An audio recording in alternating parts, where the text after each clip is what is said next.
Hello everyone, how are you all? I hope you all are fit and fine.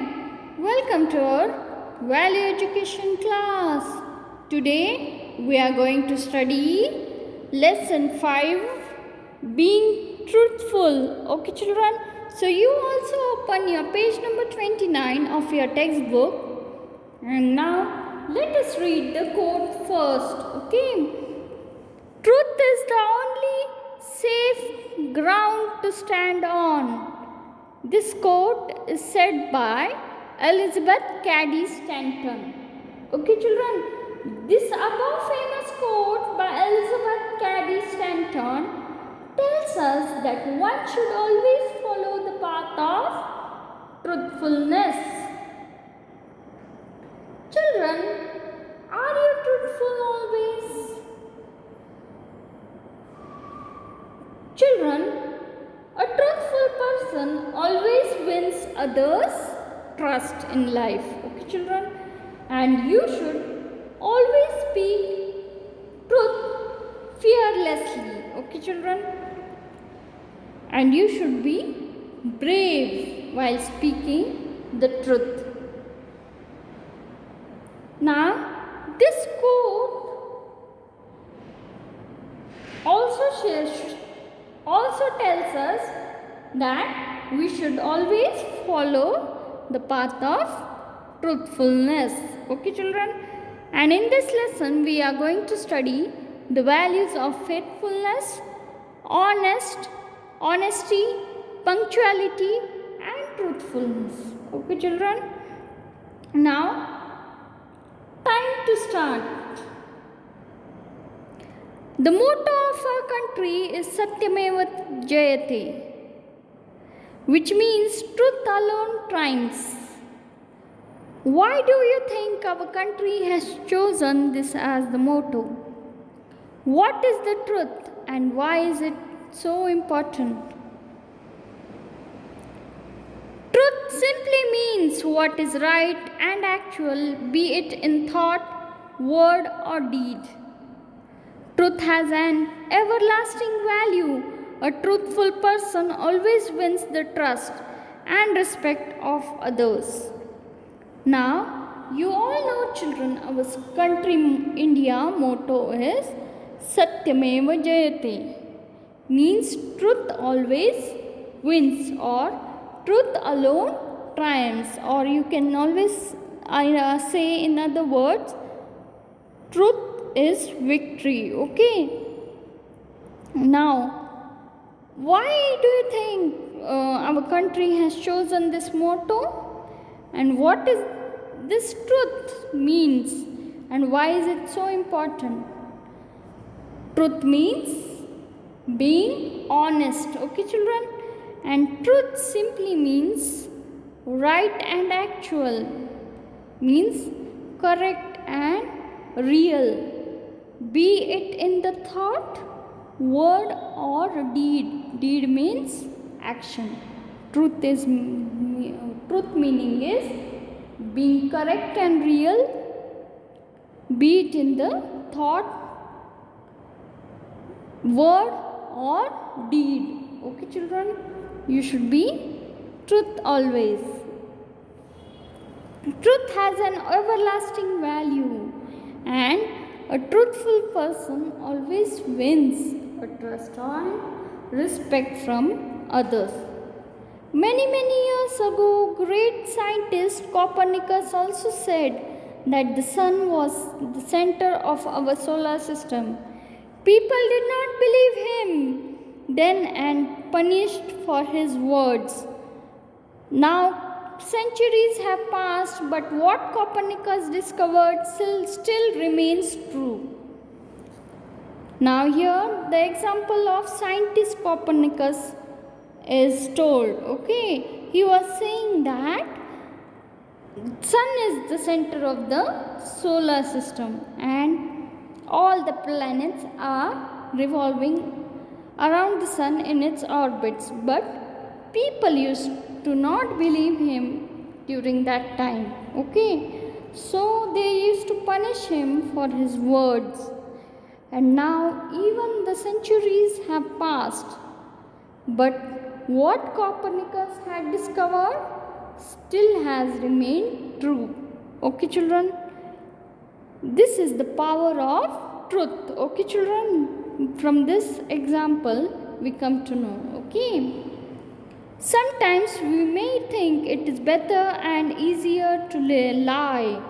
This could be for personal benefit, out of fear of punishment, to escape from a difficult situation, or for any reason. However, when the truth is known, the person who has lied or hidden the truth loses the trust and respect of the people. Here, the opposite thing of a truth is shown. Okay, means dishonest or lie people.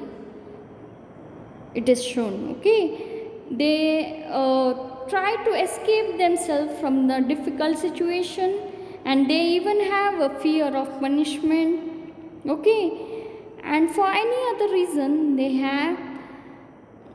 may have their person to gain their personal benefits also. Okay, in order they lie to others, and however, when the truth is known, that person who is speaking lie or who had hidden the truth loses all the truth, all the trust, loses all the trust and respect of the people at that time. Okay, children? The two stories which follow us tell us two persons, one whose name has gone down the ages as a man who was embodiment of truth itself, adhering to it all cost, and the other who learned the value of truth only from personal hard experiences. Okay, children, now let us begin to read our first story. Time to read. Truth ultimately triumphs. Saturday evening was Uncle Randy's chatting time with the little fox whom he loved. Now here, one Saturday evening, Uncle Randir was chatting with his little children. Okay, he usually screened a film on his good old 32 mm projector and followed it up with an appreciation session on the subject. Okay, now in this evening, every time he used to screen a film, okay, on his projector, okay, and it was followed by a appreciation session on that subject. He used to show a film to his children. Okay, children? Now, that evening's film was Raja Harishchandra. Which film he was showing that evening? Raja Harishchandra. Okay, a box office hit many decades ago. Halfway through the film, Sarah began sobbing aloud, tears rolling down her cheeks while she clung on to Swahilia, her older sister. Now, while watching this movie, Raja Harishchandra, Sarla became sobbing. Okay, she was crying and she hugged Swahilia. Okay, now let's read further, children. I can't understand. She managed to make a break amidst her sobs. Why did King Harishchandra have to be so truthful that it brought only sorrow to the family? And was there really such a king called Harishchandra in olden times? Now, she's saying aloud that I can't understand that was there such a king long ago, and he was really truthful. Okay, so she is crying. Okay, now come to the next page, children. Now here children, you can see the scene in that story. Here that Uncle Randhira is sitting and he is projecting a movie of Raja Harishchandra, and here you can see Sarla and Swahilya. Okay. Uncle Randhir, a retired professor in Indology. Indology means study of India or history of India past. Okay. Is called as Indology. Clapped his hand merrily as if he'd discovered something extraordinary. Hooray! He exclaimed. There comes $1,000,000 question. Was Raja Harishchandra real? Now, here when Sarla was crying, Uncle Randhir has exclaimed a new question, that was Raja Harishchandra a real one? Okay. Indeed, he went on raising himself to his full size of 6'3". Harishchandra was as much real as anybody else, a great king of vast empire. His loving wife, Queen Taramati, who respected the king for his great quality, truthfulness, and his only child, Rohitaksha, born after great penance, are all characters in the unwritten history of the times. They will live forever and wherever truth is upheld. Now, Uncle Randhir is explaining that Harishchandra was as much real as anybody else. Okay, and he was a great king with a vast empire at that time, and he had his wife Queen Taramati. Okay, and she also respected Harishchandra for the quality of truthfulness, and he had a child, Rohitaksha. Okay, and this history of Harishchandra will last forever, and wherever there is truth, it will be told to people. Okay, means the story of Harishchandra's would be told wherever we can see truthfulness. Okay children, Sarla was composed by then. Her questions had only been partly answered. Tell me, uncle, the answer to my first question.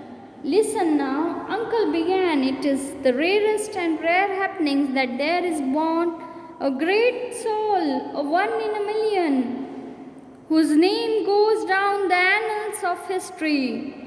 Gautama Buddha for compassion, Jesus Christ for forgiveness, Mahatma Gandhi in our own times for non-violence. The list is endless. They had stood firm as rock for the values they had held. Okay children, now here he is explaining the real facts in the history who were born with the values, like Gautama Buddha was for compassion. Okay, it means believing in others. Okay, or saying having trust in life. Okay, Jesus Christ was for forgiveness, was praised for the value forgiveness. Mahatma Gandhi, his name is taken for non-violence.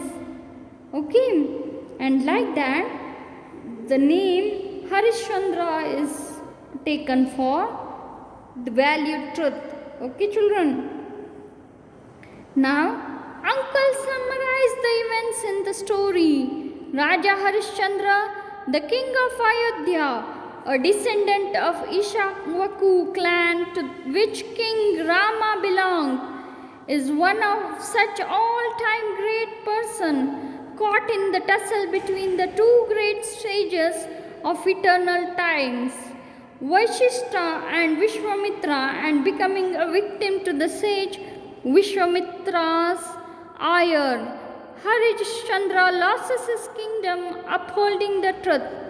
He separated from his wife, who is forced to become a menial worker in a rich man's house, while he himself is driven by penury to take up the job of caretaker in cremation ground. Now, children, here Randi Rankar is saying about Raja Harishchandra that he was the king of Ayodhya and he was the descendant, means heir in the family Ishchavaku, and he was clan to which Rama belonged, okay, and he was caught in the net or tussle of two great sages of that times, okay. Those two were Vishwamitra and Vashishta. Now, by which Harishchandra loses his kingdom or by upholding truth, okay, and he loses his kingdom to Vishwamitra. He is separated from his wife, who is forced to become a menial worker in a rich man's house, okay, and he himself becomes a caretaker in cremation ground. Okay, children, now do you know this story of Raja Harishchandra and Vishwamitra, children? Okay, I will tell you in the short. Long ago, there was a king Harishchandra and he had his huge army, okay, and he decided to distribute all the gold coins and all the money and his wealth and even the grains or the food grains to his empire, okay, and to the people who were living in that village, okay. One day he decided to do that, okay. On that day, Vishwamitra comes in front of Raja Harishchandra and he begs to give him his own kingdom to him, okay. But as you all know, Raja Harishchandra was truthful and this promise that he will distribute whatever the people require in this kingdom, he had promised to King Vashishta, okay. So on that day, Vishwamitra comes to King Harishchandra and begs for the kingdom, his kingdom, okay, Harishchandra's kingdom he wanted.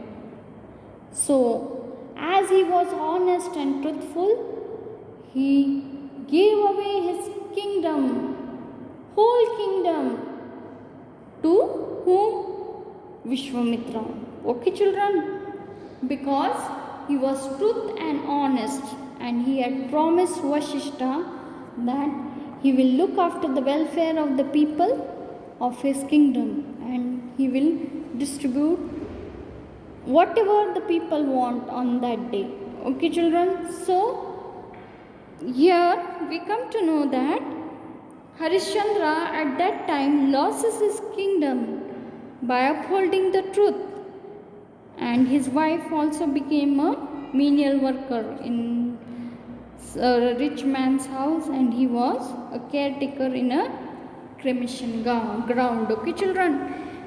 At the cremation ground, a poignant meeting takes place. Taramati brings her son Rohitaksha dead after a poisonous snake bite. Harishchandra recognizes his queen, now in state of utter poverty. He is great stricken but does not relent from the path of truth. The gods ultimately descend on earth and shower their blessing, restoring the family all that had been lost.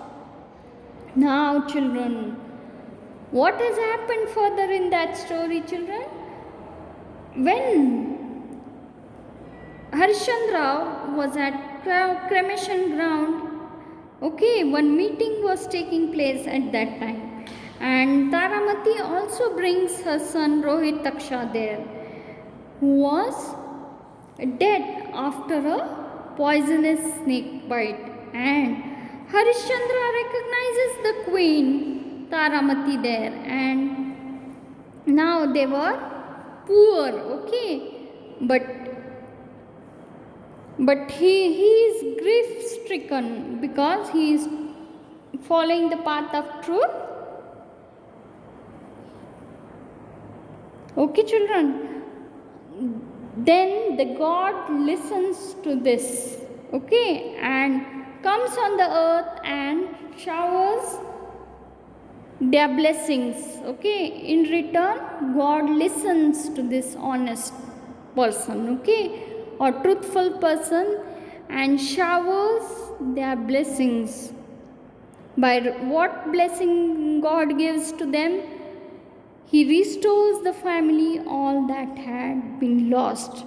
Okay, the God gives away the family what has been lost. Okay, children, means the kingdom which had lost, the gods return that to Raja Harishchandra. Okay, and even his child was alive at that time. Okay, even though the snake has bitten to Rohitaksha. Okay, Rohitaksha was alive by the or given life by the gods as a blessing, and the whole kingdom which Harishchandra had lost was returned to Harishchandra as blessings from the God. Okay, children. Uncle paused to put a question to the young audience. Tell me, children, he asked, looking very serious, if King Harishchandra had not abided steadfastly by truth, what sort of a king would he have been? Where would he have had the face to tell his subjects to be truthful? There was silence in the room. Okay, now the uncle is questioning and holding a discussion in front of these children. Okay, uncle carried on. Those were times when real ideal rulers were kings, their subjects were dear to them. Harishchandra proved that it is not easy to be truthful, but that truth ultimately triumphs. Uncle proclaimed aloud, Satyamev Jayate. The children in one voice joined in. Okay, children? Now, from this lesson, we have learned that there is importance of being truthful. Okay, children? And telling lies can lead you in many problems, and truth can gain you respect and strength. Okay, children? And you should be a courageous person to speak the truth. And the truth has the everlasting value. And if you feel afraid of speaking the truth, try to be brave at that time. Okay, children? And you should always adhere or stick yourself to be truth or honest, no matter what happens with you in your life. Okay, children? You should never speak a lie. Truth has an everlasting value, and you should always follow the path of truthfulness. Now, here, children, Sarla began sobbing aloud because she could not understand the fact how could King Harishchandra was so truthful that it brought only sorrow to the family. And at last, King Harishchandra proved that it is not easy to be truthful, but truth ultimately triumphs. And from this lesson, we have learned the values or imbibed the values of truthfulness and happiness, children. Okay, now here I have come to the end of our session. Thank you.